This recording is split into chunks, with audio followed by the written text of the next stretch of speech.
Hello students, இப்போ நம்ம இதில் பார்க்க போகிறது 7ஆம் வகுப்பு கணிதம் 3ஆம் பருவம் 3வது பாடம் பார்த்தீங்கன்னா இயற்கணிதம் பயிற்சி 3.1ல் 6வது கொஷின் பாருங்கள். என்ன கொடுத்துருக்காங்க? ஏ கூட்டல் பி பெருக்கல் ஏ கழித்தல் பி ஏ ஸ்கொயர் கழித்தல் பி ஸ்கொயர் என்னும் முற்றொருமையை பயன்படுத்தி பின்வருவனவற்றின் பெருக்கல் பலனை காண்கன்னு கேட்டுக்கிறாங்க. அப்போ பாருங்கள், இந்த கொஷின் ஏ கூட்டல் பி ஏ கழித்தல் பி என்ற வடிவில் கொடுத்துக்கிறாங்க. அப்போ நம்ம இந்த சைடு இருக்கிறதுக்கு நம்ம ஆன்சர் கண்டுபிடிக்கணும். அப்போ பாருங்கள், ஏ வந்து பின்னு கொடுத்துக்கிறாங்க, பி வந்து 2ன்னு கொடுத்துக்கிறாங்க. அப்போது அது எழுதுங்க. ஏ இஸ் ஈக்குவல் டு பி மற்றும் பி இஸ் ஈக்குவல் டு 2. அப்போ எந்த ஃபார்மில் இருக்கிறது? இன்னும் இந்த ஃபார்முலாவில். அப்போ பாருங்கள், ஏ கூட்டல் பி ஏ கழித்தல் B is equal to A square கழித்தல் பி ஸ்கொயர் என்ற முற்றொருமையில் பிரதியிட. முற்றொருமையில்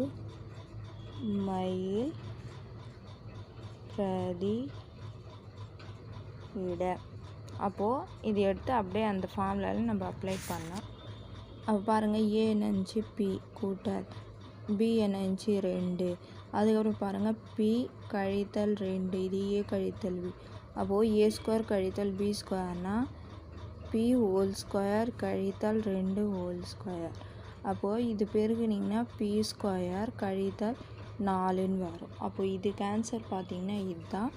அப்போது தேர்ஃபோர் பி கூட்டல் 2 பி கழித்தல் 2 is equal to B square கழித்தல் 4. புரிஞ்சுதுங்களா? அவ்வளோதான், இது ஃபஸ்ட்டுக்கு ஆன்சர். அதுக்கப்புறம் பாருங்கள், 2வது கொஷின் என்ன கொடுத்துக்கிறாங்க? 1 கூட்டல் 3b பெருக்கல் 3b கழித்தல் 1. அப்போ பாருங்கள், இது கழித்தல் இதில் பாருங்கள், இது மாற்றி கொடுத்துக்கிறாங்க. ஆனால் இப்போது நம்ம இது எப்படி எழுதலான்னா, இது பாருங்கள் 3b கூட்டல் 1 இந்த மாதிரி இது மாற்றி எழுதினா கூட அதே மதிப்பு தான் வரும், இது மாறாது. அதனால இது மாற்றி எழுதுகிறோம் 3b கூட்டல் 1. அப்போது 3b கழித்தல் 1 என எழுதலாம். ஏன் இப்படி எழுதுறோன்னா, அப்போ தான் நம்ம ஏஏ பிபின்னு கரெக்டாக எடுக்க முடியும். அப்போ பாருங்கள், ஏ இஸ் ஈக்குவல் டு என்ன இருக்குது? 3b மற்றும் பி இஸ் ஈக்குவல் டு 1. அப்போ பாருங்கள், ஏ கூட்டல் பினா 3b கூட்டல் 1, ஏ கழித்தல் பினா 3b கழித்தல் 1 இஸ் ஈக்குவல் டு ஏ ஸ்கொயர்னா 3b ஹோல் ஸ்கொயர் கழித்தல் பி ஸ்கொயர்னா 1 ஹோல் ஸ்கொயர். அப்போ பாருங்கள், 3b ஸ்கொயர்னால் 3 ஸ்கொயர் பி ஸ்கொயருன்னு வரும், கழித்தல் இது 1 ஸ்கொயருன்னு வரும். அப்போ பாருங்கள், 3 ஸ்கொயர்னால் 3 எவ்வளோ 9, இது பி ஸ்கொயர் கழித்தல் 1 ஸ்கொயர்னால் 1. அப்போ இதுக்கு ஆன்சர் பார்த்திங்கன்னா இதுதான். அப்போ கடைசியாக என்ன எழுதலான்னா, தேர்ஃபோர் கொஷினில் கொடுத்துக்கிறது எடுத்து எழுதுங்க.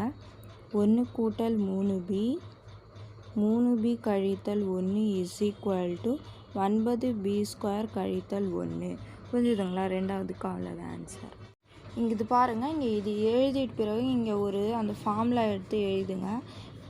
என்ன ஃபார்முலா? ஏ கூட்டல் பி ஏ கழித்தல் B is equal to A square கழித்தல் பி ஸ்கொயர் என்ற முற்றொருமையில் பிரதியிட. முற்றொருமையில் பிரதியிட. இந்த ஸ்டெப்பு எழுதிட்டு அதுக்கப்புறம் இது போடுங்க. புரிஞ்சுதுங்க? அதுக்கப்புறம் பாருங்கள், 3வது கொஷின் என்ன கேட்டுக்கிறாங்க? 4 கழித்தல் mn கூட்டல் 4. அப்போது இது பாருங்கள், இதுவும் அதே மாதிரி தான் மாற்றி கொடுத்துக்கிறாங்க. அப்போது நம்ம இது வந்து கூட்டலில் இருக்குதுங்களா? கூட்டலில் எந்த மாதிரி மாற்றி எழுதினா கூட அதோட மதிப்பு மாறாது. அதனால நம்ம இது மாற்றி எழுதலாம்.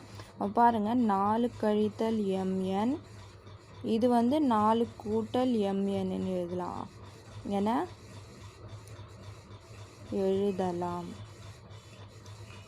அதுக்கப்புறம் பாருங்கள், அப்போ இதில் ஏ வந்து 4 மற்றும் பி வந்து mn. அப்போது இதில் ஃபார்முலா பார்த்திங்கன்னா ஏ கூட்டல் பி ஏ கழித்தல் B is equal to A square கழித்தல் பி ஸ்கொயர் என்ற முற்றொருமையில்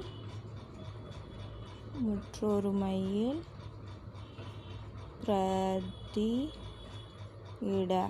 அப்போ பாருங்கள், ஏ என்னது 4 கூட்டல் mn.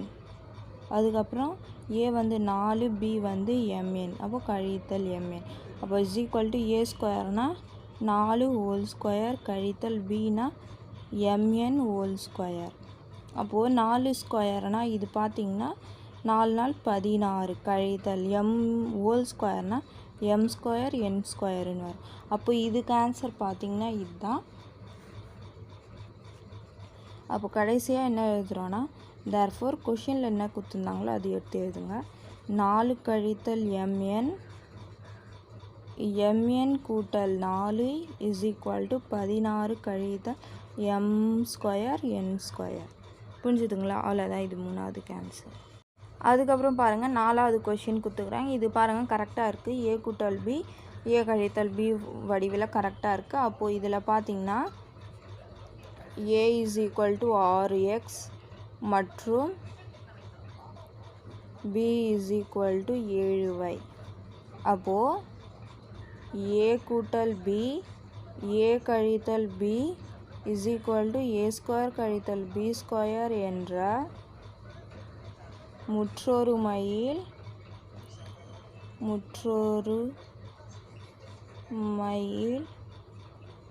பிரதியிட. அப்போது a என்னது 6x கூட்டல் b வந்து 7y. அப்போ மறுபடியும் 6x கழித்தல் 7y is equal to a ஸ்கொயர்னா 6x whole square கழித்தல் 7y ஹோல் ஸ்கொயர். அப்போது இது எப்படி அதுலானா 6 ஸ்கொயர் எக்ஸ் ஸ்கொயர் கழித்தல் 7 ஸ்கொயர் ஒய் ஸ்கொயருன்னு வரும். 6 ஸ்கொயர்னால் 36ன்னு வரும். இது 7 ஸ்கொயர்னால் 49ன்னு வரும்.